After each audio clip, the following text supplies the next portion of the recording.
Mille, mille, mille, mille, mille, mille, mille, mille, mille. Mille, mille, mille, mille, mille, mille. Alléluia.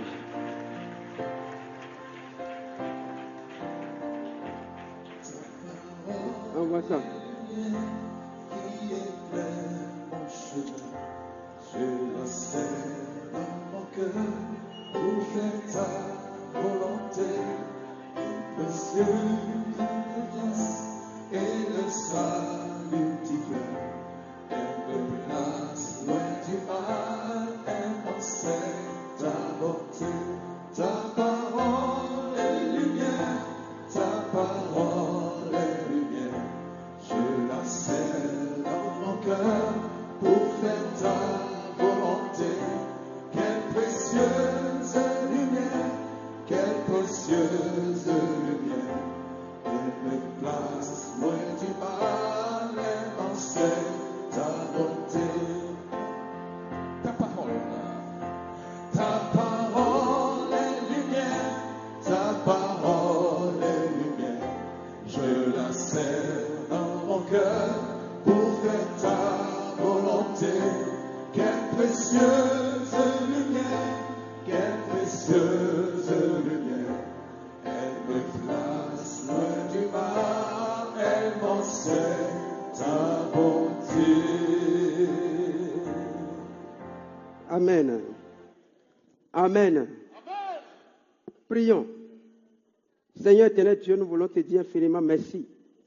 Merci pour la grâce que tu nous accordes ce soir de nous réunir ici pour nous parler, pour un partage.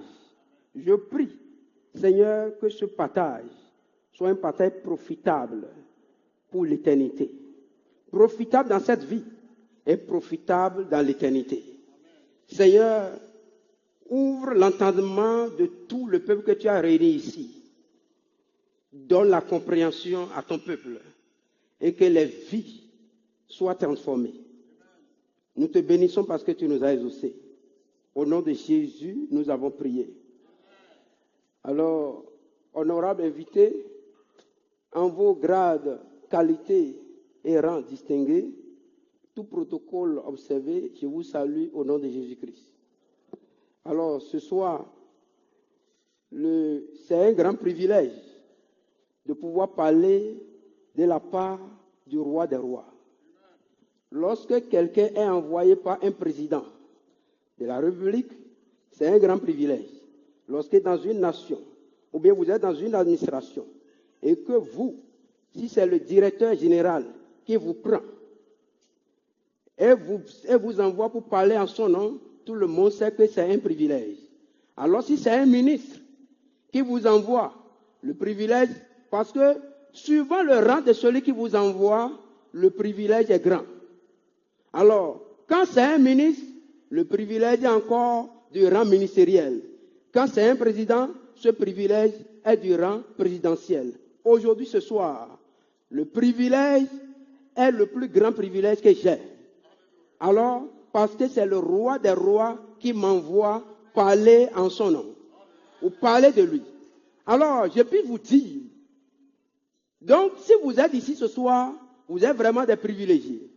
Et ce n'est pas anodin que le thème de ce partage soit intitulé, qui le sait, qui peut me le dire, la meilleure espérance de vie pour les privilégiés. Pour les privilégiés. Quand on parle de privilégiés, ça veut dire quoi? Le privilège, c'est un droit particulier. C'est un droit qui n'est pas accordé à tout le monde. C'est un privilège. Donc, vous êtes ici ce soir, vous êtes des privilégiés, et moi-même, je suis privilégié. Donc, c'est un privilégié qui veut parler à des privilégiés. Que Dieu vous bénisse, parce que vous êtes privilégiés. Alors, c'est quoi le privilège? Regardez ici. Si on dit par exemple aujourd'hui, ici, je crois que nous sommes dans un pays, une république qui a un président. Je crois que tout le monde sait que c'est un privilège si on donne l'opportunité à quelqu'un aujourd'hui d'être appelé fils du président de la République du Bénin. Il trouve que c'est un privilège, n'est-ce pas? Alors, regardons, moi je suis là pour vous transmettre un message un message d'un privilège qui m'est échu.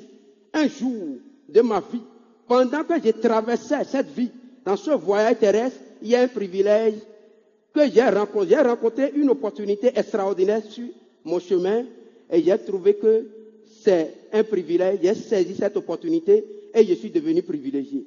Et ma prière, comme l'apôtre Paul pouvait dire au roi Agrippa, quand il a dit, bientôt tu vas me convaincre de devenir chrétien, Agrippa ne savait pas de quoi il parlait. Parce qu'il pense que c'est une question de titre, mais c'est une question de vie. Alors, Paul de répondre à Agrippa. Est-ce que nous pouvons, permettez-moi de vous lire la réponse de Paul à Agrippa. Et c'est là ma réponse pour vous. Je suis dans Actes au chapitre 26. Qu'est-ce que Paul lui répond? Dans le verset 28, Actes 26, verset 28.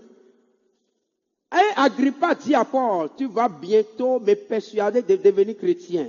Verset 29. Paul répondit, que ce soit bientôt ou que ce soit tard, plaise à Dieu que non seulement toi, mais encore tous ceux qui m'écoutent aujourd'hui, vous deveniez tels que je suis, à l'exception des liens. Regardez, l'homme qui parlait là, Paul, il était dans les liens, il était menotté. On l'avait menotté pour l'amener devant le roi, pour l'entendre sur pourquoi il est en train de prêcher l'évangile. Parce qu'au temps de l'église primitive, prêcher l'évangile, c'est un scandale. Si tu choisis de prêcher l'évangile, c'est comme si toi-même tu as signé ton arrêt de mort. Alors on a lié Paul. Paul devant le roi Agrippa. Vous voyez, si c'est aujourd'hui, je ne sais pas. Mais beaucoup de chrétiens peuvent être tentés de trembler quand on les amène devant le roi, devant le président. Ils peuvent être tentés de trembler, n'est-ce pas? Pour dire oui, vraiment, il faut m'excuser. En réalité, bon, j'ai manqué un peu de sagesse, c'est pourquoi. Non. Quelqu'un qui fait ça, c'est celui qui n'a jamais connu la vérité. Il ne connaît pas Christ.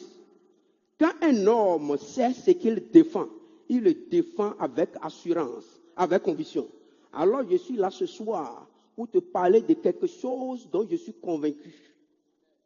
Et comme Paul était convaincu.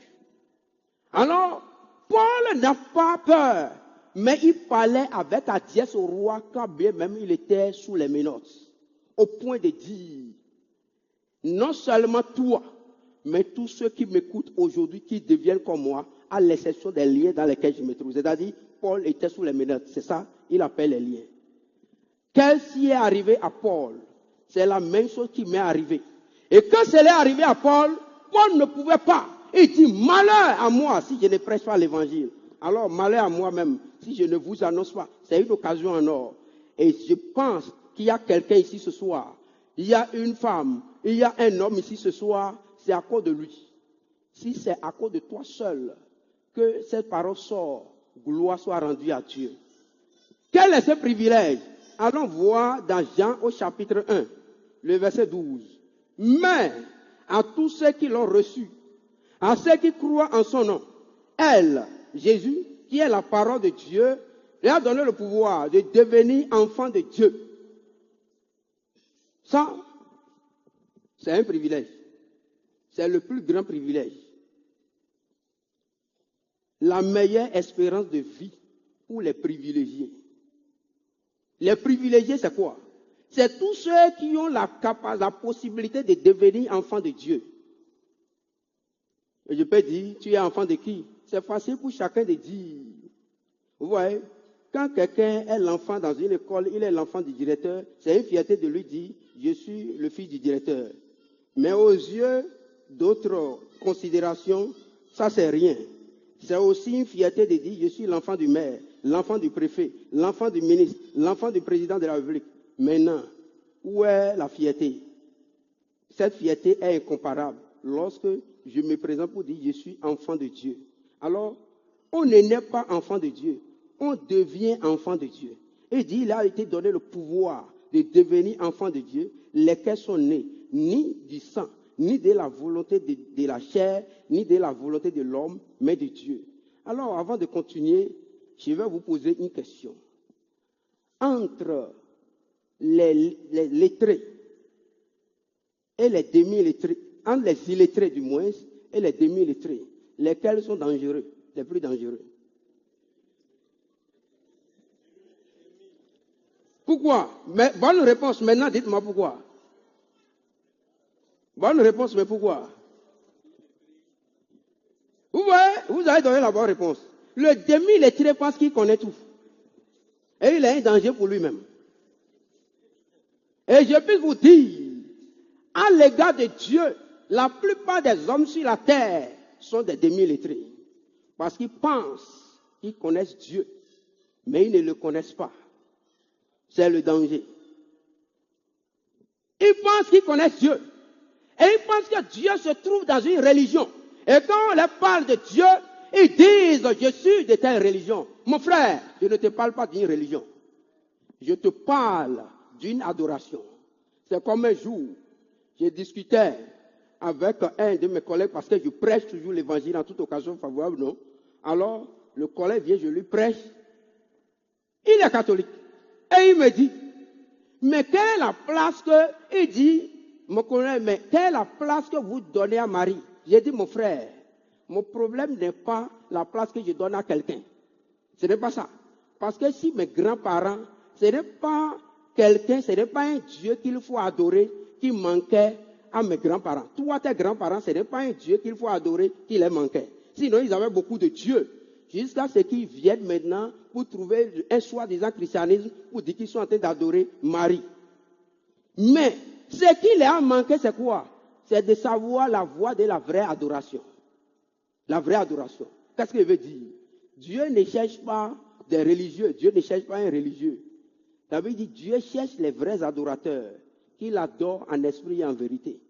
Donc, c'est quoi? Quelle est l'adoration que tu es en train de mettre? C'est quelle adoration?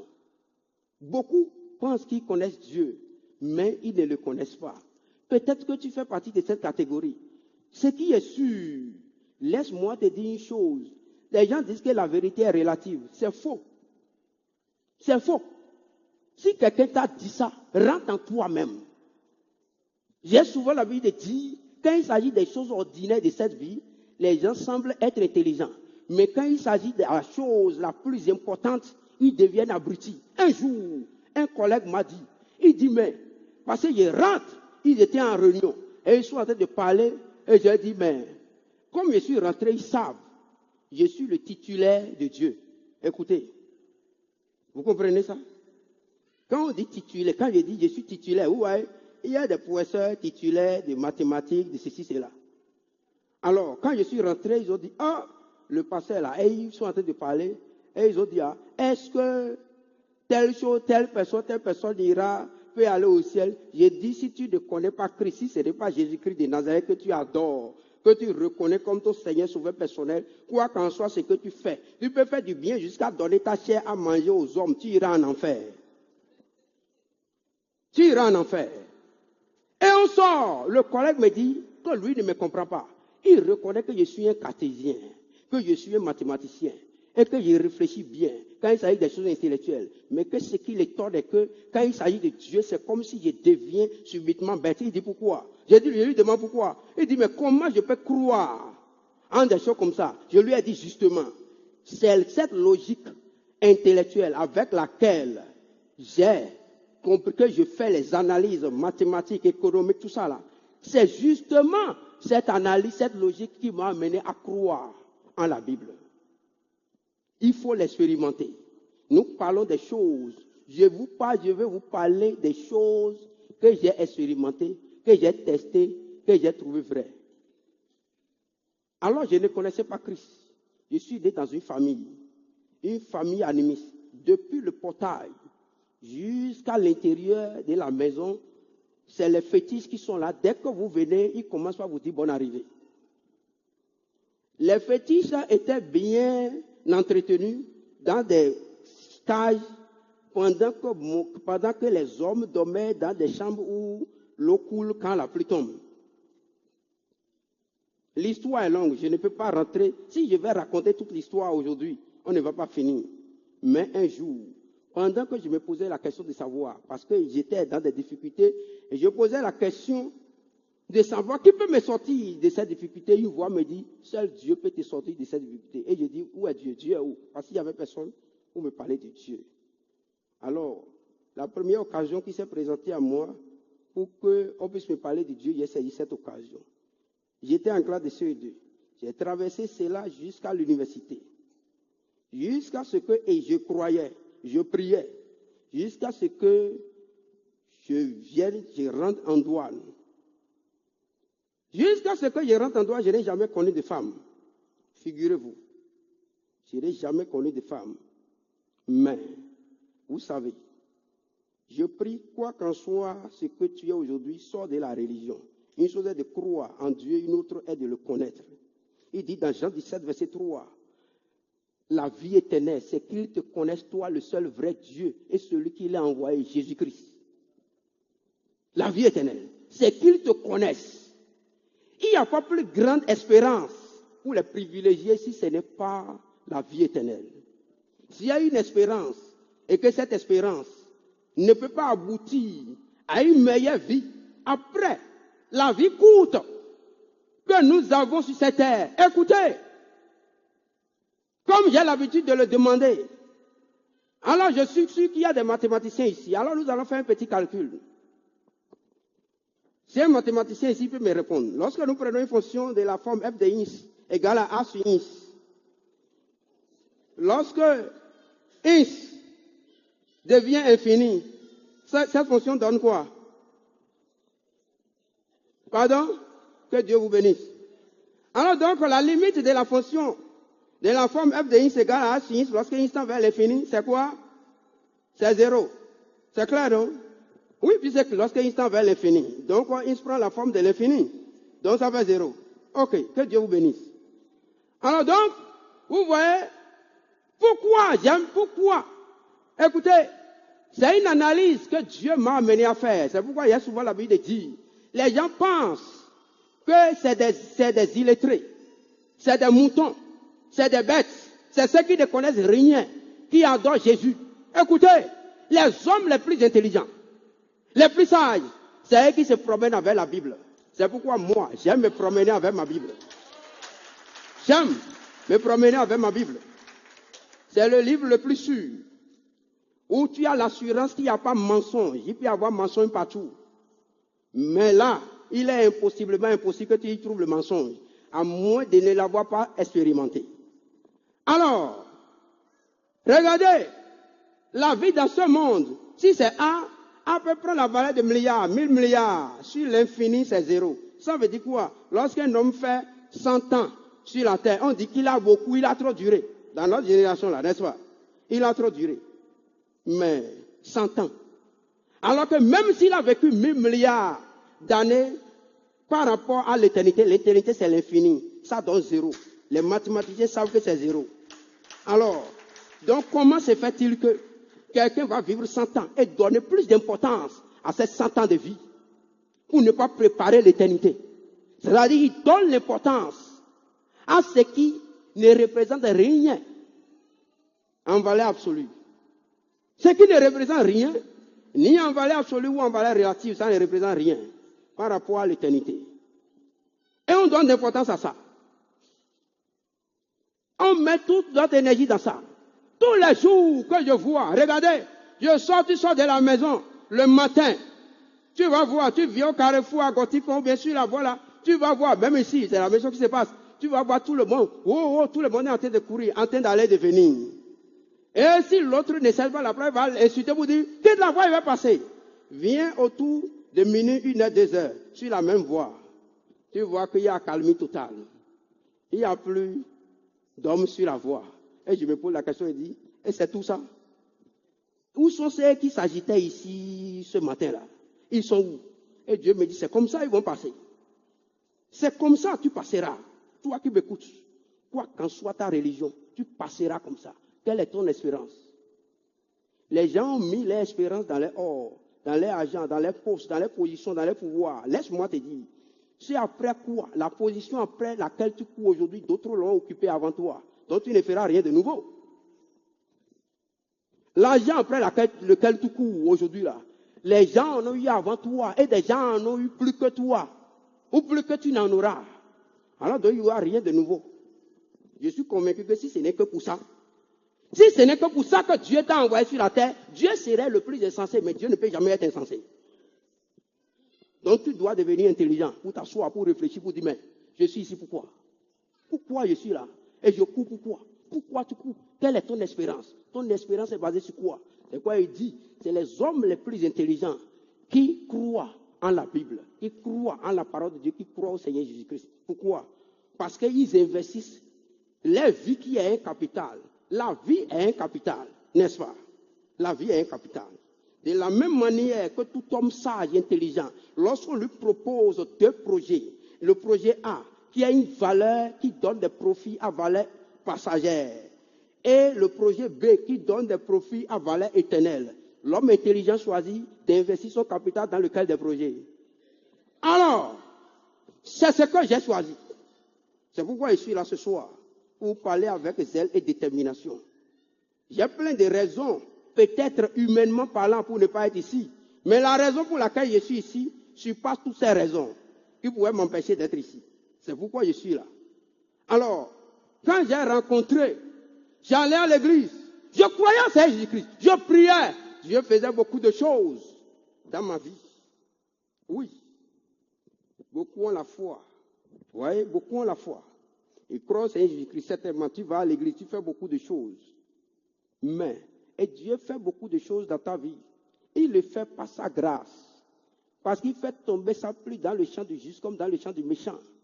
Et Dieu répond à des principes. Lorsque tu as la foi, tu crois. Celui qui croit, celui qui est sauvé, celui qui n'est pas sauvé, il a la foi, il croit, et il prie, et il fait, et il s'engage. Dieu lui répond, oui ou non. Mais ce n'est pas suffisant. Je croyais que c'était suffisant, jusqu'à ce que je suis rentré en douane. Je crois que c'est suffisant. Jusqu'à ce que, quand j'ai commencé, je vous ai dit que je ne connaissais pas de femme. Mais le diable, la Bible dit que le voleur ne vient, dans Jean 10, le voleur ne vient que pour dérober, égorger, détruire. Il savait qu'il allait me détruire. J'ai pris la résolution dans ma vie pour dire que je ne vais pas connaître deux femmes dans ma vie. C'est la seule que je vais connaître, qui sera ma femme pour toujours. Même c'est moi qui ai pris cette résolution. Mais il n'a pas en moi la force pour appliquer. Je prie que ce soir, cette force rentre en toi. J'ai dit toujours, il y a deux manières de rencontrer Jésus. Il y a deux manières. Il y a une manière qui est illusoire. Et la seconde manière est véritable et profitable. Regardez, lorsqu'un camion quitte Parakou pour venir à Cotonou et un petit véhicule quitte Cotonou pour aller à Parakou, qu'est-ce qui se passe? Les deux véhicules vont se dépasser, vont se rencontrer. Ou bien, il y a deux manières de se rencontrer. Le Titan dépasse le petit véhicule et le petit véhicule aussi dépasse le Titan. Et juste, c'est un coup de vent du Titan que la petite voiture reçoit et continue son chemin. N'est-ce pas? Ça, c'est une manière de rencontrer, c'est l'une des manières de rencontrer Christ. Vous voyez, je l'avais rencontré comme ça. Mais la deuxième manière, le Titan, le petit véhicule se met face à face avec le Titan. Et le croise. Il y a collision. Et maintenant, qu'est-ce qui se passe? Le Titan le prend. Et il commence par l'entraîner dans sa direction, n'est-ce pas? Lui voulait aller à Parakou, non? Et le camion veut aller à Cotonou. Le camion lui change de direction. Et il commence par le broyer. Par faire quoi? Par le transformer. Jusqu'à là où le camion va s'arrêter. Je prie que tu fasses cette rencontre de cette manière avec Jésus ce soir. Et ta vie ne sera plus jamais la même. Alors j'avais fait la première rencontre et je croyais que j'étais en Jésus. C'est faux. Quand l'heure sonnait, je suis rentré en douane, je n'ai jamais connu de femme, je n'ai jamais mis de l'alcool dans ma bouche. Alors quand j'ai commencé par travailler, j'ai commencé par trouver l'argent, les amis ont commencé par venir. Alors ils m'amènent maintenant, je n'ai jamais mis pied dans buvette, dans bar, dans quoi que ce soit, dans boîte de nuit, rien. Jamais, jusque-là. Maintenant, les mauvaises compagnies corrompent les bonnes mœurs. Mais quand la semence de Dieu n'est pas solidement enracinée, même tu vas à l'église, tu pries, tu sais que Dieu existe. C'est une chose. Mais la Bible dit que même les démons croient et ils tremblent. Alors, pour toi là, c'est quoi? Si toi tu crois que Dieu existe, et les démons ils croient, ils ont la Bible dit que l'enfer est préparé pour eux. Et toi, tu crois, mais tu ne trembles pas. Il y a un problème. Quand j'ai commencé maintenant ils ont commencé par m'inviter. Les toutes premières invitations qu'on me donnait, j'allais, je ne buvais pas. On me dit, oh, lui là, il ne boit pas. Oh, lui, il est pasteur. Oui, je crois. Mais je ne l'étais pas. À un moment donné, ils ont sorti, vous voyez, le diable est rusé. Et ils ont dit, bon, ok, comme toi, tu ne bois pas, tu ne fais pas cela. Ils m'ont sorti Heineken sans alcool. Vous dites c'est sans alcool. C'est pourquoi depuis ce temps, j'ai dit, quand le Seigneur, j'ai fait la collision maintenant avec Jésus, et il m'a pris. J'ai dit, même si tu me présentes billet sans alcool, moi, je ne suis pas dedans. Pour moi, billet, c'est bière. Parce que lorsque le serpent t'a mordu, si tu vois le ver de terre, tu as peur. Alors, qu'est-ce qui se passe? Regardez, j'ai commencé par une sans alcool, j'ai commencé par boire. Mais écoutez, le sans alcool et avec alcool ont les mêmes goûts, les mêmes odeurs, oui ou non? Peut-être pas les mêmes effets sur le corps, certainement. Même goût et même odeur. J'ai commencé. Donc, je ne savais pas que c'était un mouvement préparatoire. Vous savez, dans l'armée, quand on veut faire défiler, il y a ce qu'on appelle mouvement préparatoire, ou bien au champ de tir, il y a le mouvement préparatoire. Ouais, je ne savais pas que c'était un mouvement préparatoire de Satan pour m'introduire. Alors, quelques instants après, j'ai commencé par prendre un verre de la béninoise, avec alcool cette fois-ci. Quand je prends un verre, ça commence par... Les sensations sont différentes. Après, je suis passé à une bouteille entière, ainsi de suite. L'histoire est longue. Alors, qu'est-ce qui s'est passé? Là, maintenant, Satan va m'introduire dans une vie de débauche. C'est terrible. Il va m'introduire dans la débauche. Et c'est là, moi, qui n'ai jamais connu de femme, maintenant, je vais... Au fait, un péché, c'est-à-dire les péchés, les démons de péché travaillent en réseau. Un péché ne vient pas seul. Ils viennent en réseau. Donc, quand l'alcool vient, l'impudicité suit. Et ça va commencer. Mais, comme une chose est de lire la Bible et de connaître la parole de Dieu, une autre chose est de la voir et d'avoir Christ véritablement en toi. Oui. Donc, comme je savais que c'est mauvais, quand je finis comme ça, là, et je reviens, et je m'agenouille maintenant pour prier, la voix me dit, toi, un homme comme toi, tu vas prier, Dieu va t'exaucer. Et je ne commence pas à pleurer, comme papa John me a dit tout à l'heure. J'ai dit, je vais laisser. Maintenant, là, je vais laisser. Je fais promesse à Dieu. Je suis sincère dans ma promesse. Mais le problème est que je n'ai pas la force. Merci beaucoup. Je n'ai pas la force pour exécuter cette promesse. Paul dit ce qui est bien, je le sais. Mais en moi, il n'y a pas la force. C'est Jésus qui donne la force. Donc je promets. Lorsque je promets pour dire que je ne vais plus chercher de femmes, je ne vais plus sortir avec eux, je ne veux plus faire ceci, cela, je ne veux plus me masturber, je ne veux plus regarder les films pornographiques. Parce que tout ça là a été arrivé. C'est-à-dire, tout est arrivé. Satan, il est méchant. Peut-être que toi-même tu es dedans.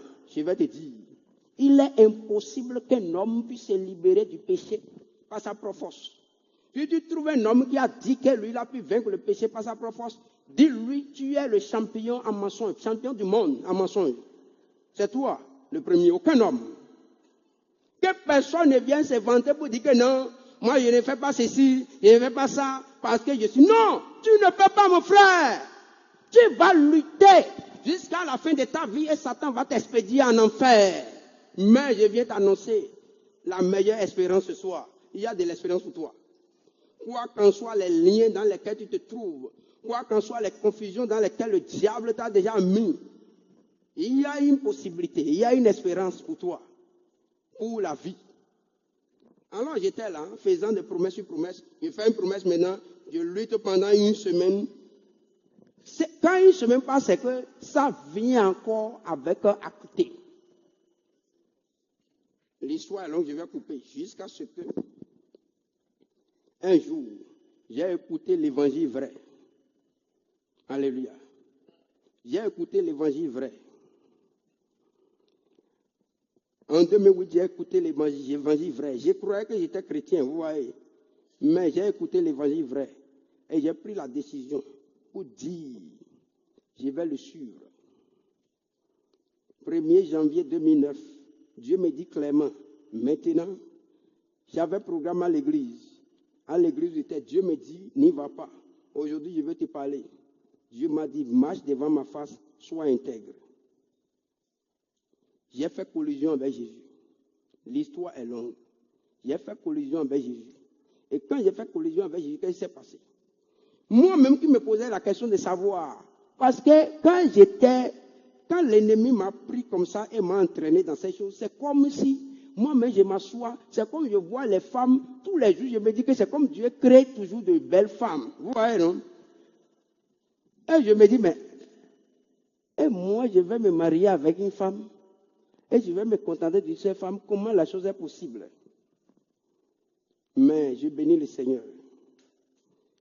Depuis que je l'ai connu, véritablement, où Jésus est rentré dans ma vie. Jésus est rentré dans ma vie. L'espérance dont je vais te parler, cette espérance s'appelle Jésus. Regardons dans Colossiens, dans 1 Timothée, d'abord dans 1 Timothée au chapitre 1. Le verset 1er, il dit, Paul, apôtre de Jésus-Christ par ordre de Dieu, notre Sauveur, et de Jésus-Christ, notre espérance. Jésus-Christ est notre espérance. La seule espérance, la meilleure espérance pour la vie. Je ne sais pas en quoi tu espères, si c'était dans tes courses, dans tout ce que tu fais. Mais Jésus est la meilleure espérance de la vie pour tous les aspects de la vie. C'est-à-dire, la vie sur cette terre est la vie dans l'éternité. La vie sur cette terre est la vie dans l'éternité. Quand je l'ai reçu, qu'est-ce qu'il a fait pour moi? C'est terrible. Ces choses, c'est comme si j'ai été castré. Parce que moi-même, je regarde. Moi qui ne pouvais pas me tenir devant les femmes, mais ça ne me dit plus rien. Et moi-même, je me dis, mais c'est quoi? Qu'est-ce qui se passe à moi? Et là, une voix me dit, là, je sais maintenant que c'est la voix du Saint-Esprit. Comme la Bible dit que l'Esprit même rend témoignage à notre esprit que nous sommes enfants de Dieu. La voix me dit, non, tu es devenu un enfant de Dieu. Ça veut dire qu'avant, je n'étais pas un enfant de Dieu. Vous voyez, je n'ai pas reçu Jésus. Il dit, c'est à ceux qui l'ont reçu, à ceux qui croient en son nom.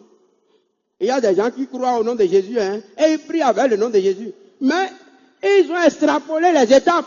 Parce que la Bible dit d'abord à ceux qui l'ont reçu, à ceux qui croient en son nom. Mais tu crois et tu ne reçois pas Jésus dans ta vie. Vous savez pourquoi les gens ne veulent pas recevoir Jésus? Parce qu'ils veulent toujours être sur la même voie que les grands-pères Adam et les grands-mères Ève. Quelle est la voie? Adam et Ève, ils ont voulu contrôler, gérer les vies eux-mêmes. Être les propres dieux. Satan vient et il dit, vous serez comme des dieux, connaissant le bien et le mal. C'est tout. Et ils ont saisi, ils ont trouvé que cela est une opportunité pour saisir. Mais la Bible va dire plus tard dans Philippiens 2 que Jésus, lui, n'a pas regardé comme une proie, comme une opportunité à saisir, d'être égal avec Dieu. Jésus, lui, n'a pas regardé ça. Lui, il a soumis sa vie totalement à Dieu pour faire sa volonté. C'est la meilleure chose. Toi-même, tu es là. Jusqu'à quand vas-tu te battre? Je te garantis que cette lutte dans laquelle tu te trouves là, c'est une lutte sans fin. Et la fin sera désastreuse si tu ne choisis pas de soumettre ta vie à Jésus, d'accepter de le recevoir. Parce que quand Jésus vient, le problème est que Jésus ne va pas venir dans ta vie, tu ne vas pas le recevoir pour garder encore une petite parcelle de pouvoir. Non, ça ne marchera pas. Soit tu lui donnes la totalité, ou bien tu ne lui donnes rien. S'il ne prend pas la totalité, tu ne verras pas ce que je suis en train de dire, tu ne verras pas ça dans ta vie. Mais quand tu lui donnes la totalité, ton cœur, ton âme, ton esprit, ta volonté, tes choix, tes décisions, tes sentiments, tes émotions, tes désirs, tu lui donnes tout. Ton or, ton argent, tu lui donnes tout. Tes plaisirs, tes passions, tu lui donnes tout. Tout. Tes titres. Donne-lui tout. Oui, tes titres. Il y a des gens qui trouvent que les titres, les ceci, cela, c'est très important pour que Jésus écoute. Tu ne l'as pas encore vu. Tu ne l'as pas encore reçu. Tu ne l'as pas encore reçu. Il y a des gens, peut-être ils se disent qu'ils sont chrétiens. Il ne faut pas être chrétien de nom. Ou bien ils sont enfants de Dieu. Mais ils n'ont pas de parler de Jésus partout. Je me rappelle, en 2010, je viens au bureau, je prêche l'évangile depuis, j'étais à la direction générale des droits, je prêche l'évangile depuis le 5e jusqu'en bas. Alors un jour, un patron m'a appelé dans son bureau pour dire, hey, fais attention. Parce que ce que tu fais là, c'est dangereux pour ta carrière. Pourquoi? Et vous avez dit, mais comme ça, les gens vont te ficher et comme ça, tu n'auras pas de promotion dans ta carrière. Alléluia. En ce moment, j'étais capitaine. Aujourd'hui, je suis ce que je suis par la grâce du Seigneur. Quand il a parlé, j'ai dit d'accord. La Bible dit quoi? Obéissez à vos... Et la Bible dit, soumettez-vous à vos autorités. Ou bien, et obéissez à Dieu. J'ai dit, ok, je me suis mis au garde à vous, j'ai dit, j'ai compris et je suis sorti. Quand je rentre dans mon bureau, j'ai m'agenouille. Et j'ai dit, Seigneur, tu as entendu cette menace, donne-moi la force pour prêcher encore avec détermination. Et j'ai continué par prêcher. Un mois après, la même personne m'appelle pour dire, pasteur, prie pour moi. J'ai dit, pourquoi? Elle me dit, parce que je dois aller faire une opération au Canada et j'ai peur. La plus grande espérance et l'assurance est en Jésus-Christ. S'il vous plaît. Si toi tu es là ce soir, tu as entendu parler de Jésus, peut-être. Peut-être que Jésus c'est comme quelque chose d'illusoire ou un mensonge pour toi. Mais nous parlons de ce que nous avons expérimenté. Un jour, j'ai dit à mon père, en 2008, quand je prêchais l'évangile, et il vient dans mon bureau, il me voit en train de prêcher l'évangile, il vient, je vais au village, il me dit, mais toi, ce que tu fais, ce n'est pas bon. J'ai dit, j'ai fait quoi? Il dit, comment tu peux aller parler de cette affaire-là encore au bureau? J'ai dit, vous parlez de quoi comme affaire? Il dit, Jésus. Je lui ai dit, papa, il ne faut plus jamais commettre cette erreur. La discussion est longue, mais à la fin de notre discussion, c'est pour lui dire quoi? J'ai dit, mais vous avez tenté beaucoup de choses. Pourquoi ne prenez-vous pas la peine, ne serait-ce qu'un mois, pour expérimenter Jésus? Et après, vous allez faire la comparaison. Mes frères, je vais vous envoyer sur la piste d'une stratégie. Si toi, tu es là, et peu importe ta religion, je ne sais pas, mais je suis venu ce soir pour te parler de Jésus. Je ne parle pas d'une religion. Je parle de celui, le seul, parce que depuis le jardin d'Éden, l'homme est rentré en conflit avec Dieu. Et tous les hommes sont devenus ennemis de Dieu. Mais le danger, c'est quoi? Le danger est que, comment tout le monde dit que quand tu vas mourir, tu iras rencontrer Dieu. Mais quel sera ton sort lorsque tu iras rencontrer celui dont tu as été ennemi tout le temps sur la terre?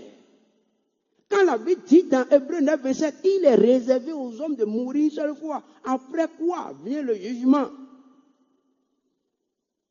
Donc si c'est après cette terre que tu vas mourir, que tu vas faire face à Dieu, alors que tu es son ennemi, et tu vas faire face au jugement, ce serait trop tard. C'est pourquoi j'ai la Bible dit, j'ai dit, est insensé l'homme qui entend parler de Jésus et qui refuse de le recevoir. Peut-être qu'on ne lui a pas bien parlé de Jésus. Alors ce soir, quand je vais finir mon message, il y a des serviteurs de Dieu qui sont ici, des gens qui comprennent, qui ont expérimenté ce que j'ai expérimenté, dont je suis en train de vous parler là. Si quelqu'un estime ou s'il n'a pas de compréhension par rapport à ce que je suis en train de dire, il peut appeler ces hommes-là, les organisateurs sont ici. Je ne vais pas prendre l'engagement que si vous m'appelez, parce que il ne faut pas après que vous dites que vous m'appeliez que je ne prends pas. Vous comprenez? Mais il y a des gens ici qui peuvent faire cela. Alors, quel est le véritable problème? Moi, j'ai fait cette expérience et toi, si tu n'as pas fait cette expérience, il faut savoir que tu es en danger. Quand tu vas rencontrer, j'ai dit souvent que la vie sur cette terre, c'est quoi? Comme l'homme est devenu ennemi de Dieu, et il va aller rencontrer Dieu à la fin. Jésus, dont je vous parle aujourd'hui, la Bible dit clairement que Dieu, le Père, lui a remis le jugement. C'est lui qui va juger. Voyons dans Jean, au chapitre 5, verset 22. Le Père ne juge personne, mais il a remis tout jugement au Fils. C'est lui qui sera le juge à la fin. Mais aujourd'hui, il te donne l'opportunité d'être quoi? D'être ton avocat. C'est-à-dire, supposons que tu es là. Aujourd'hui, on te donne. Tu es là et on te donne une convocation pour dire que le procureur, une convocation du procureur ou bien du juge, que tu vas te présenter au procureur dans 1 mois ou dans 2 mois. Qu'est-ce qui va se passer? Qu'est-ce qui se passe? Tu ne dors pas. Tu commences à trembler. Mais, il y a une convocation qui est déjà déposée à tout homme. C'est-à-dire, dès que tu es né sur cette terre, le jour où tu es né, la convocation t'est déjà présentée. C'est pourquoi tout enfant qui est né, il crie en même temps. Vous voyez, non? Dès que tu es né en même temps, la convocation est déjà présentée. Pour te présenter au juge. Maintenant, imagine-toi que tu es en train d'aller, et toi-même, tu sais que, bon, le danger ici est que la convocation là, tu ne sais pas le jour auquel tu vas répondre. Mais le jour, quand le jour arrive, les policiers se présentent à toi seulement et disent, monsieur, suivez-nous. Et tu les suis. Pour aller te présenter. Vous connaissez la convocation dont je parle, non? Voilà. C'est quand tu n'es pas encore né là, et cette convocation n'existe pas pour toi. Mais quand tu es né, cette convocation existe sur ta vie. Maintenant, comment se fait-il que tu es en train de te promener avec cette convocation sur la tête qui plane sur ta tête? Un jour, tu rencontres l'ami, quelqu'un qui est ami. Quelqu'un qui te parle pour dire, je connais le procureur ou bien je connais le juge qui va juger en dernier ressort face à cette convocation. Et je suis son ami. Moi, je suis cet ami de ce procureur ou de ce juge ce soir. Vous voyez, non? Je me présente devant vous comme l'ami de ce juge, l'ami de ce procureur. Pour dire que je le connais, je mange avec lui. Et je vais vous amener ce soir à aller dîner avec ce procureur ou ce juge, pour que vous deveniez aussi son ami.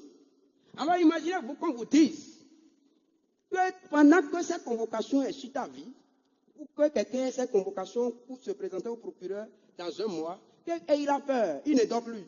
Son ami le voit pour dire, mais mon frère, pourquoi tu ne dors plus? Les yeux sont rouges, il dit vraiment, voilà la convocation, il dit, oh, il regarde, il dit, bon, c'est qui? Il dit, oh, ce juge-là, c'est mon ami. Ce soir-là, nous allons dîner ensemble. Quelqu'un refuse ça? Si quelqu'un refuse ça, il est devenu quoi? Il est quoi? Il est quoi? Il est insensé. Alors ce soir, c'est ce que je te présente. Jésus, il est ce procureur, il est ce juge. Et moi, je suis son ami. Et je suis venu pour appeler tout homme à aller à manger avec Jésus, à devenir son ami. Pourquoi les gens m'ont trouvé que c'est une opportunité à saisir de devenir l'ami du procureur ou du juge? Et il sait que quand ils sont devenus amis là, il peut lui donner les astuces, il peut l'orienter pour que le jugement soit en sa faveur. N'est-ce pas? Et ici, l'assurance est que lorsque tu deviens l'ami de ce juge, il dit quoi? Regardons dans Jean 3. Il dit, dans le verset 18, il dit, celui qui croit en lui n'est point jugé. Et celui qui ne croit pas, mais celui qui ne croit pas, comment? Est déjà jugé, parce qu'il n'a pas cru au nom du Fils unique de Dieu. Tu es en train de courir sur la terre. Laisse-moi te dire que la vie est passagère. Cette vie, elle est passagère. Quand je donnais le témoignage tout à l'heure, quand j'ai donné ma vie au Seigneur Jésus-Christ, premièrement, il a brisé la puissance du péché, de l'impudicité. Il a brisé ça. Mais il a brisé la puissance de la peur. Il m'a donné la liberté. La vraie liberté, c'est quoi la liberté? En réalité, il y a beaucoup qui se disent chrétiens. Ils ont pris tout ça là, mais ils sont encore liés. Ils ne sont pas libres. Pourquoi? Parce qu'ils ont peur. Pourquoi tu as peur? Tu as peur tout simplement parce que ta vie là, tu vis encore pour toi-même. Ta vie là, tu as des objectifs qui t'es défini toi-même. Tu vis pour toi-même. La plus grande espérance de la vie, c'est de vivre, non pas pour toi-même. Alors on voit dans 2 Corinthiens au chapitre 5, le verset 15. 2 Corinthiens 5, verset 15, il dit, et qu'il est mort pour tous, afin que ceux qui vivent ne vivent plus pour eux-mêmes, mais pour celui qui est mort et ressuscité pour eux. La liberté que j'ai trouvée, c'est quoi? Je n'ai plus peur. Regardez, comme je disais à quelqu'un la dernière fois, vous ne voyez pas. Les hommes souffrent pourquoi? Parce qu'ils veulent plaire à tout le monde. Il y a combien d'hommes sur la terre? Il y a 8 milliards d'hommes sur la terre. Imagine-toi l'effort que tu vas faire et tu deviens un homme faux. Pourquoi? Je crois que c'est suffisant. C'est mieux et c'est plus sage de chercher à plaire à un seul homme que de plaire à tout le monde, n'est-ce pas? Alors, vous allez voir que dans notre monde ici, là, quand quelqu'un espère à un homme, comme ministre, président, roi, n'importe quoi, il préfère être loyal envers lui. Même s'il faut le défendre en mentant, en faisant tout là, il est prêt, quitte à ce que tout le reste puisse l'insulter. N'est-ce pas? C'est pas comme ça? Que tous les hommes l'insultent. Comme lui, vous savez pourquoi lui, il est déterminé? Parce qu'il espère quelque chose auprès du président. Il espère quelque chose auprès du ministre. Mais le président, c'est un homme mortel. Et sa capacité aussi est limitée. Tout homme a une capacité limitée. Si donc les hommes peuvent croire à un homme et être loyal, fidèle à cet homme, et le défendre, quitte à ce que tout le monde puisse se moquer de lui, à plus forte raison maintenant. Lorsque tu crois en un Dieu qui ne peut jamais tromper, qui ne peut pas faillir, qui ne peut pas échouer, lorsque tu crois en ce Dieu, merci. Alors, combien de fois tu ne peux pas être fidèle, loyal? Combien de fois tu ne peux pas être déterminé? Pourquoi auras-tu peur? La peur vient de ce que tu veux plaire à tout le monde. Mais lorsque tu auras choisi ton roi, lorsque tu auras choisi celui à qui tu veux plaire, tu vas voir que tu deviens un homme libre. Moi, je suis libre. Je prends l'évangile partout. Pourquoi? Parce que Jésus est rentré en moi et j'ai vu que la meilleure espérance dans tous les domaines de la vie, là, que ce soit pour te donner la santé, que ce soit pour te donner la protection, que ce soit contre la sorcellerie ou contre gris-gris, contre n'importe quoi, que ce soit pour te donner la bonne santé, l'assurance, la sécurité, n'importe quelle chose sur cette terre, ou la victoire sur le péché, sur la chair, c'est Jésus. Maintenant, au-delà de ça, la plus grande espérance, c'est quoi? C'est la vie éternelle. Quand je sais que Jésus en Jésus, j'ai tout ça là. Pourquoi est-ce que je vais chercher encore autre chose ailleurs? Parce que je sais que les hommes peuvent te tromper. Les hommes peuvent te trahir. Mais Dieu, lui, ne va jamais te trahir. Lorsque tu mets, tu le reçois, tu sais que c'est en lui seul que tu as mis ton assurance, ta confiance, plus rien ne te fait peur. Comme je l'avais dit, celui qui a reçu Christ, il est un homme à dire parce que quoi? Il sait que quoi qu'en soit l'issue de la situation, ce sera en sa faveur. Comme je l'ai dit, ça veut dire quoi? Même si l'issue de ta foi en Jésus, même si l'issue c'est la mort, il faut savoir que ce sera toujours en ta faveur. Ça veut dire quoi? Pour moi, la meilleure mort, c'est de mourir pour Christ. La meilleure mort. Mourir pour autre chose serait la pire misère, la pire tragédie qui puisse arriver pour n'importe quel homme, y compris moi. Alors je vais te dire, si tu es sur la terre, si tu vas mourir pour autre chose que pour Christ, tu as perdu ta vie. Pourquoi? Je m'en vais conclure. Et je m'en vais conclure. Et tu vas prendre une décision quand je vais conclure. Alors, qu'est-ce que tu cherches sur la terre? Quelle est ta poursuite sur la terre? Tout le monde, que tu crois ou que tu ne crois pas au Seigneur Jésus-Christ, tout le monde sait qu'il est sur la terre. Même quand on dit qu'il y a des athées, je dis qu'il n'y a pas d'athées sur la terre. Tout le monde croit que Dieu existe. Peu importe. Maintenant, le problème, c'est ce que tu as fait Dieu. Parce que l'athée, lui, croit que c'est les machines, l'ordinateur, tout ça, qui sont Dieu. C'est ça le problème. Sinon, elle a pense que c'est son cerveau avec lequel il réfléchit qui est son Dieu. C'est tout. Donc, tout le monde croit que Dieu existe. Maintenant, le véritable problème qui se pose, c'est quoi? C'est de savoir, toi, qu'est-ce que tu vis pour quoi? Et si Dieu existe, regardez, comme j'ai l'habitude de le dire, si tant est que le téléphone qui est avec toi, quand tu l'as acheté pour un but. Celui qui l'a fabriqué pour un but. Si le téléphone ne joue plus le rôle qu'il doit jouer, c'est à quoi? Il sait à quoi? Assois-toi alors un instant et réfléchis un peu pour voir. Si l'homme aussi, tu ne peux pas me dire quand même que l'homme est plus intelligent que Dieu, n'est-ce pas? Maintenant, si l'homme, aussi limité que soit son intelligence, l'homme, aussi limité que soit son intelligence, par rapport à Dieu. Aujourd'hui, on dit que le téléphone là, c'est intelligence artificielle, n'est-ce pas? Donc, si c'est l'homme qui a fabriqué le téléphone a une intelligence artificielle. Alors, si c'est Dieu qui a créé l'homme, l'intelligence de l'homme par rapport à Dieu est quelle intelligence? Est quelle intelligence? C'est quelle intelligence? Répondez-moi. L'intelligence de l'homme par rapport à Dieu est une intelligence artificielle. N'est-ce pas?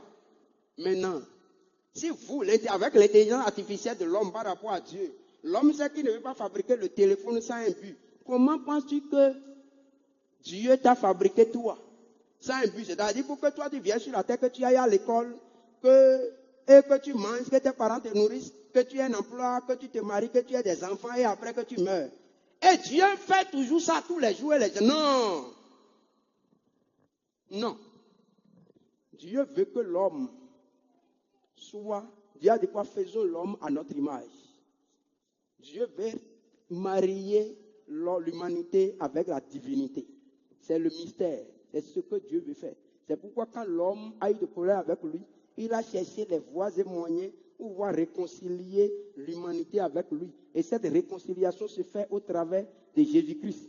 Alors, comme il est dit dans 2 Corinthiens au chapitre 5 toujours, il dit, verset 19, il dit, car Dieu était en Christ, réconciliant le monde avec lui-même, en n'imputant point aux hommes les offenses. Et il a mis en nous la parole de la réconciliation. Ce soir, il a mis en nous. Il m'a réconcilié avec lui. Et il m'a envoyé ce soir pour que toi, qui n'as pas encore fait la paix avec Dieu, que tu puisses faire la paix avec lui, pour que tu puisses te réconcilier avec lui. En sachant que si tu te réconcilies avec lui, à la fin, tu ne vas pas faire fausse route. Et à la fin de ton parcours sur cette terre, tu ne seras pas confus, tu ne seras pas surpris. Mais si tu refuses et tu penses que non, toi tu connais tout déjà, laisse-moi te dire une chose pour finir. Les hommes pensent qu'ils connaissent Dieu. Et ils s'imaginent, vous avez beaucoup, les gens ont beaucoup de philosophie sur Dieu. Mais, laisse-moi te dire, la Bible dit dans 1 Corinthiens, au chapitre 2, verset 11, il dit, lesquels en effet des hommes connaissent les choses de l'homme si ce n'est l'esprit de l'homme qui est en lui. De même personne ne connaît les choses de Dieu si ce n'est l'esprit de Dieu. Comment tu peux recevoir l'esprit de Dieu? Comment tu veux connaître les choses de Dieu sans l'esprit de Dieu? Comment tu veux connaître les choses de Dieu? Non, tu es dans l'erreur. Ta femme même qui est avec toi, ton mari, tu ne connais pas ces choses, à part son esprit qui est en lui. Ou bien, n'est-ce pas?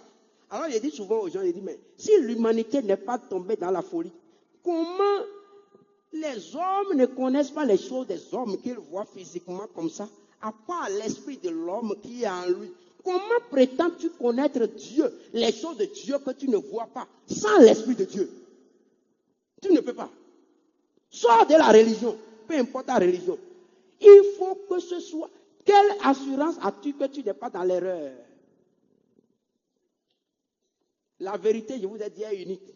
Si on dit comment est-ce que je suis rentré ici, ou bien qui s'appelle Clément Savoie Nvipodi, beaucoup peuvent se présenter comme Clément Savoie Nvipodi, n'est-ce pas? Mais la vérité est qu'il y a une seule personne qui s'appelle Clément Savoie Nvipodi, c'est moi. N'est-ce pas? C'est ça la vérité. La vérité n'est jamais deux. Comment je suis rentré dans cette salle ici ce soir, c'est unique.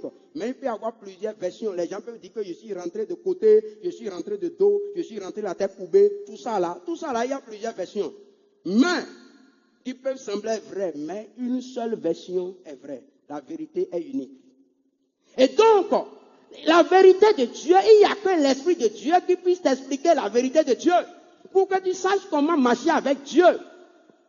Pour ne pas être confus. Et pour recevoir l'Esprit de Dieu, la Bible nous montre clairement que c'est lorsque vous recevez Jésus-Christ. C'est Jésus qui nous réconcilie, qui nous amène vers Dieu.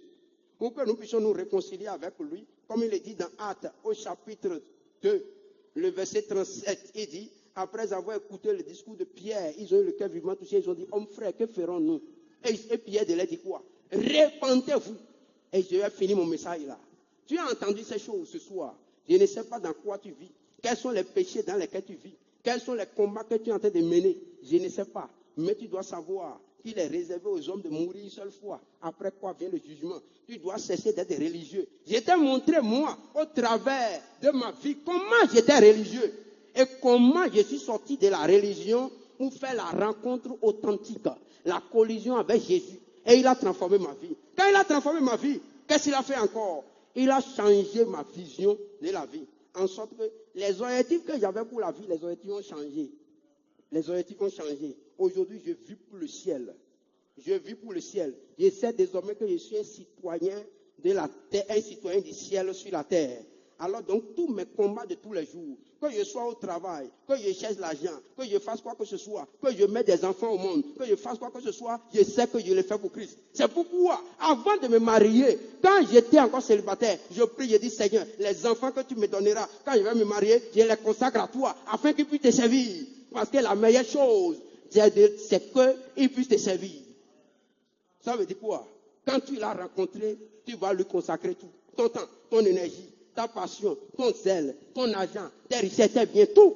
Tu lui consacres tout. Ta dignité. Alors tu n'as plus peur de quoi que ce soit. Pour dire, oh, moi je suis un cadre, comment je vais me lever maintenant pour aller parler de Jésus? Oh, j'ai honte. C'est faux. Tu es un faux type. Si tu dis que tu es chrétien et que tu as honte de parler de lui, est-ce que quelqu'un a honte de dire qu'il a le bac quand il a le bac?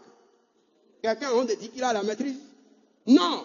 Personne n'a honte de ça. Alors, si j'ai Jésus, et je sais que Jésus est plus que milliard, Jésus est plus que président de la République, à voir Jésus c'est plus que président de la République. Vous savez ça? Oh, il y a beaucoup de gens qui ne savent pas ça. En voir Jésus c'est plus que président de la République. Oui. Mais si un président de la République, c'est pour cette terre-là, c'est pour quelques années, et après tu vas mourir, tu seras où? Mais avoir Jésus, c'est être maintenant le fils du roi des rois, et pour l'éternité. L'occasion t'est présentée ce soir. Ne te bonne pas à dire, je suis chrétien, je suis un enfant de Dieu. C'est une occasion. Tu es chrétien. Es-tu déjà libéré de la puissance du péché? Si le péché continue de dominer sur toi, laisse-moi te dire, la fornication est encore là, l'adultère est là, le mensonge, l'hypocrisie, les critiques, tout est encore là, la colère, la haine. Tu as besoin d'une rencontre. La rencontre violente, transformatrice avec Jésus ce soir. Et il va te libérer du joug de l'enfer pour te donner une espérance vivante. La Bible dit une espérance vivante qui ne peut ni flétrir, ni corrompre, ni souiller. Lequel nous est réservé dans les cieux, selon 1 Pierre au chapitre 1. S'il vous plaît, c'est la plus grande espérance qui nous est réservée dans les cieux. Une espérance qui ne peut souiller, ni corrompre, ni flétrir. C'est en Jésus que se trouve cette espérance. Mais ça ne suffit pas d'aller à l'église, mais de faire cette rencontre et de l'accepter qui vienne dans ta vie ou de transformer. Où es-tu ce soir? Moi, j'ai fait cette expérience.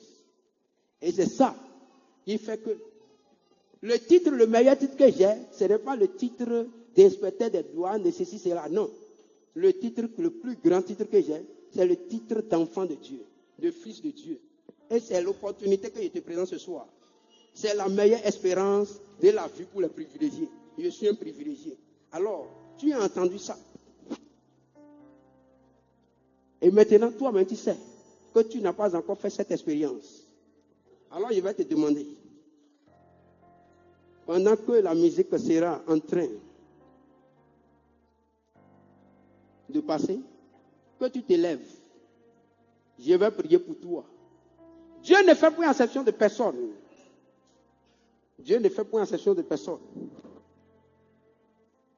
Mais il dit, quiconque, Dieu a tant aimé le monde, il a donné son Fils unique, afin que quiconque croit en lui ne périsse point, mais qu'il ait la vie éternelle. Si tu ne crois pas, tu vas périr. Où es-tu? Lève-toi maintenant, nous allons prier. Merci Seigneur. Lève-toi. Merci. Merci. Cette rencontre va t'introduire, va te transporter du royaume des ténèbres au royaume de Dieu. Oui, c'est une occasion en or. Ne laisse pas le grand transformateur passer à côté de toi. Tu vas rentrer en toi, même pendant que tu es debout, tu vas commencer par dire au Seigneur. Tu vas dire, Seigneur, ce soir, Gloire à toi, Seigneur. je te rends grâce pour cette opportunité que tu m'as donnée d'entendre ces choses, pour ne pas vivre une vie inutile. Seigneur, j'ai péché contre toi. Mon plus grand péché, c'est que comme Adam et Ève, j'ai voulu diriger ma vie moi-même. J'ai voulu vaincre le péché par ma propre force. J'ai voulu sortir de l'adultère, de la fornication, du mensonge, par ma propre force. Seigneur, j'ai fait défaut, j'ai fait faillite. J'ai échoué. Dis-le lui. J'ai échoué. Ce soir, j'ai compris mon erreur. J'ai compris que je ne peux pas par ma propre force. Je croyais que c'était fini. Mais ce soir, j'ai vu qu'il y a encore de l'espérance. La meilleure espérance de la vie, c'est d'avoir Jésus en soi, qui devient ton maître, ton Seigneur, ton sauveur personnel. Dis, Seigneur, je me répands. Jusque-là, j'ai été maître de ma vie. Maintenant, je renonce. Ce soir, je renonce à être maître de ma vie, à être le chef de ma vie, à être le propriétaire de ma vie. Je ne veux plus. Je suis fatigué. Il dit dans Matthieu 11, il dit, venez à moi, vous qui êtes fatigués, chargés, je vous donnerai du repos. Vous aurez du repos pour vos âmes. Seigneur, je suis fatigué de diriger ma vie moi-même. Maintenant, ce soir, je viens vers toi. Comme j'ai entendu ces paroles, je ne veux plus passer à côté de toi, mais je veux te rencontrer face à face. Jésus, je veux te rencontrer face à face. Je veux que tu rentres dans ma vie. Que tu rentres dans mon cœur. Que tu viennes prendre le contrôle de ma vie. Jésus, rentre dans mon cœur ce soir. Il dit à ceux qui l'ont reçu, à ceux qui croient en son nom, Jésus, je crois maintenant. Je sais que je comprends maintenant que ce n'est pas une affaire de religion. Ce n'est pas une affaire d'église ni de religion.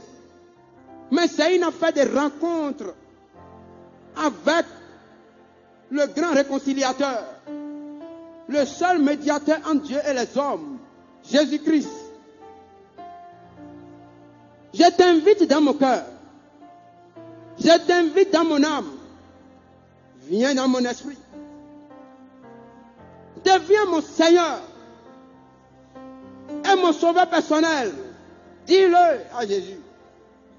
Jésus, je laisse désormais le contrôle de ma vie, la direction de ma vie, la gestion de ma vie.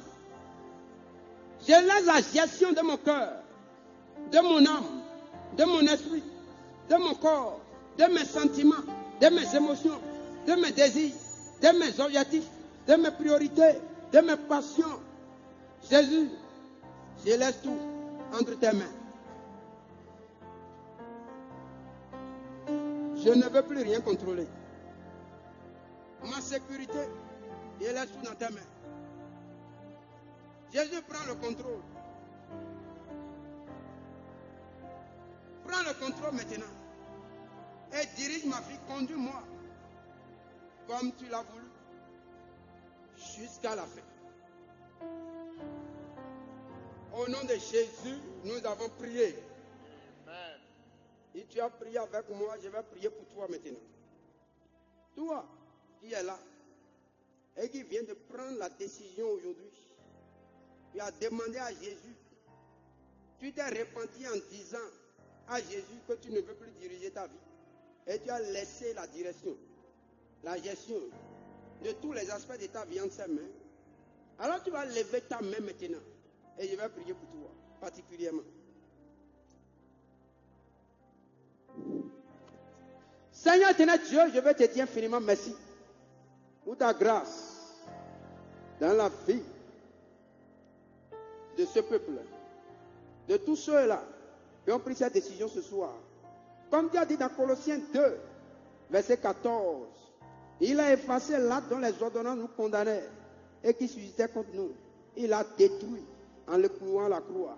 Je prie, Père, que tout acte dont les ordonnances les condamnaient à la mort de l'enfer, la seconde mort, à la destruction. Je prie que ces ordonnances soient effacées maintenant au nom de Jésus-Christ. Seigneur, tu as dit dans Jean 8, 36, si le Fils de Dieu vous a franchi, vous serez réellement libre. Ce soir, ils t'ont donné la vie, affranchis-les totalement. Que les liens qui les maintenaient dans le péché, quoi qu'en soit le péché, je prie ce soir, je commande que ces liens soient brisés au nom de Jésus-Christ. Seigneur mon Dieu, mon roi, tu as dit dans Galates 3, verset 13, Christ nous a rachetés de la malédiction de la loi, étant devenu malédiction pour nous. Car il est écrit, maudit à quiconque est pendu au bois, afin que la bénédiction d'Abraham puisse avoir son accomplissement pour les païens et que nous ressuscitions le Saint-Esprit. Seigneur, je prie ce soir que tout comme ils ont levé les mains vers toi et ils t'ont reçu, que toute malédiction soit brisée. Il déçut la vie au nom de Jésus-Christ. Toutes les forces de la famille qui vont les empêcher de te suivre, de marcher avec toi, je prie et je commande que ces forces soient brisées au nom de Jésus-Christ. La véritable liberté qu'on expérimente en Christ, je prie que cette liberté soit les partages. Et tu m'as donné de vivre cette liberté, je prie qu'eux-mêmes vivent cette liberté. Comme ils ont pris la décision qu'ils aient cette liberté au nom de Jésus-Christ.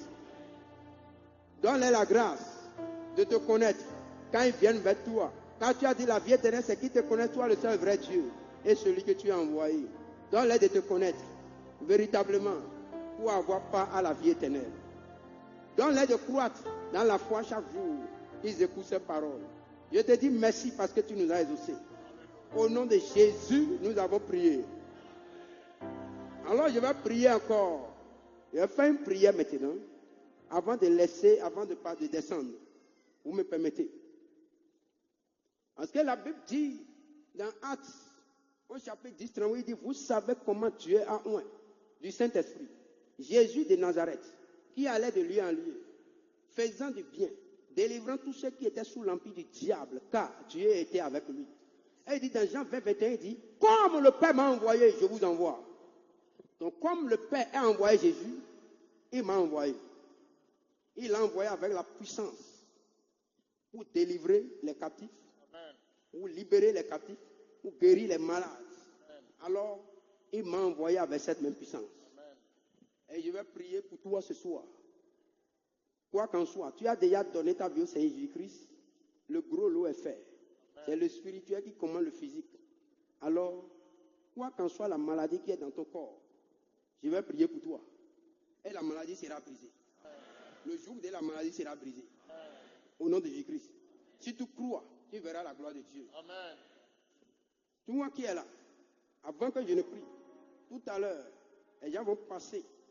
Parce que si tu as donné ta vie au Seigneur Jésus-Christ ce soir, tu dois savoir que tu es devenu un enfant né de nouveau, dans un nouveau royaume. Et la Bible dit dans 1 Pierre au chapitre 2, verset 2 à 3, il dit, si vous avez goûté que le Seigneur est bon, comme des enfants nouveaux-nés, désirez le lait spirituel. Et puis, afin que par lui vous croissiez. C'est au travers de la parole de Dieu que vous allez croître. Et dans Jean, au chapitre 8, verset 31, il dit, à ceux qui ont cru en lui, si vous demeurez dans ma parole, vous serez réellement mes disciples. Verset 32 dit, vous connaîtrez la vérité vous affranchira. Donc, ce serait méchant de notre part qu'on vienne vous dire ces choses ce soir et qu'on ne vous donne pas l'opportunité de pouvoir croître dans cette marche, d'être nourri. C'est pourquoi on va prendre vos noms et adresses. Le crédit, ce serait méchant qu'on dise qu'on est des amis et qu'on voit. Je dis que je suis ami à quelqu'un. Je vois qu'il y a une maladie qui veut détruire. Et moi, j'ai trouvé le remède à cette maladie. J'ai appliqué ça à ma vie et je vais cacher le remède. Est-ce que je suis un bon ami? Je suis un ami méchant alors. Je suis pire qu'un ennemi. Alors, je suis plus que sorcier. Donc, en tant que, c'est pourquoi on dit, c'est soirée de l'amitié, n'est-ce pas? Alors, nous allons prendre vos noms et numéros pour continuer par partager. Si l'amitié doit s'arrêter ici ce soir, ce n'est plus l'amitié. L'amitié doit continuer au travers d'ici. Comme on le dit, on se rencontre une fois, mais on se connaît pour toujours. Alors, si la chose est claire, donc quand il va finir la prière, vous allez attendre, comme vous êtes là, et les gens vont passer pour prendre vos noms et vos numéros. Une liste va circuler. Vous pouvez vous asseoir. Vous êtes des personnes respectables et respectées. On va vous faire asseoir si vous voulez. Si vous voulez, vous pouvez rester debout. Mais une liste va circuler et vous allez laisser vos numéros, noms et adresses pour qu'on puisse garder le contact. Prions maintenant. Je vais prier pour vous. Seigneur éternel Dieu, je vais te dire infiniment merci pour la grâce que tu nous accordes. Je viens prier pour ce peuple, pour qui tu as une grande compassion, un grand amour. Aussi vrai que cette compassion que tu as pour l'humanité tout entière, coule dans mon cœur, dans mon âme et dans mon esprit, je viens avec cette compassion, avec la puissance que tu as de libérer les captifs. Et je viens ordonner, en vertu des pouvoirs que tu m'as conférés en Jésus-Christ, je viens ordonner à n'importe quelle maladie, dans n'importe quelle vie ici, je vous ordonne, quoi qu'en soit votre nom, je vous ordonne de sortir de ce corps au nom de Jésus-Christ. Toi, maladie, quoi qu'en soit ton nom, quoi qu'en soit ton origine, que tu sois maux de tête, que tu sois maux de ventre, que tu sois kyste, que tu sois fibrome, que tu sois cancer, que tu sois sida, que tu sois lèpre, quoi qu'en soit la maladie, dans ce corps, je te commande, sors de ce corps au nom de Jésus-Christ. Quoi qu'en soit, maladie dans la colonne vertébrale, maladie dans la tête, maladie dans les yeux, dans les oreilles, dans les pieds, dans les articulations, je prends autorité sur vous. Je vous commande de sortir par le feu du Saint-Esprit. Selon qu'il dit, l'ennemi peut venir nombreux comme un fleuve, mais l'Esprit de l'Éternel le mettra en fuite. Alors, il dit, mais si ce n'est pas l'Esprit de Dieu que je chasse les démons, alors le royaume de Dieu est venu vers vous. Par l'Esprit de Dieu, je viens chasser ce soir, au nom de Jésus-Christ, tout démon, dans n'importe quel corps, dans n'importe quelle âme, dans n'importe quel esprit, les ténèbres, je commande maintenant, sortez, allez en enfer. Libérez ces vies. Libérez-les. Reçois ta guérison. Je viens par la foi t'imposer la main. Reçois cette imposition de main. Par la puissance du Saint-Esprit. L'onction de Dieu sur ma vie vient briser tout joug dans ton corps, dans ton âme, dans ton esprit. Au nom de Jésus-Christ. Sois guéri. Sois guéri. Je parle à ton âme, à ton esprit, à ton corps. Sois guéri complètement. Au nom de Jésus-Christ. Merci Père de nous avoir exaucés. Au nom de Jésus, nous avons prié. Que Dieu vous bénisse.